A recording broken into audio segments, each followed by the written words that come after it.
I've never experienced conditions like those, either as a player or as a coach or a manager, like you mean. And I was wondering at one stage if it had actually carried on any longer, whether the referee might have thought of actually calling this game off, because I think if it came down blizzard-wise, I don't think any of us could have seen correctly to have maybe continued the game, and it started sticking. But we were warned before the game.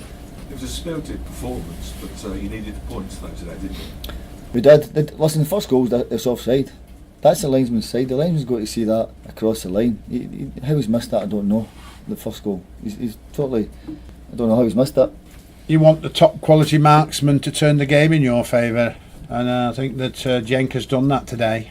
We needed to win the game, but the effort and the commitment, I can't ask for any more from him. But 10 men for an hour, especially at this level, is a difficult thing. The only thing we slipped up on today was the free kick that we gave Stoke, and we lost the goal for it, which we made up with Jake scoring the winner for us. But we got ourselves back into the game and we looked really solid, and we lose a poor second goal. But the first goal was disappointing, because I think the linesman's got to see it.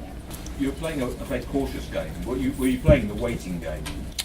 Not really. We've got the conditions to contend with, which means it's going to be a lot more difficult to find the right passes in these conditions to break down the 10 men of Stoke once they've gone down to 10 men. So you have to create the opportunities and then try and take advantage of them, and that became easier as the second half went on, because we started to probe that little bit quicker and that little bit faster. I think in the first half it was more difficult because Stoke, one, was getting behind the ball quicker, and two, shutting off more spaces. So I think as the game wore on, those spaces opened up a little bit more and we capitalised on them.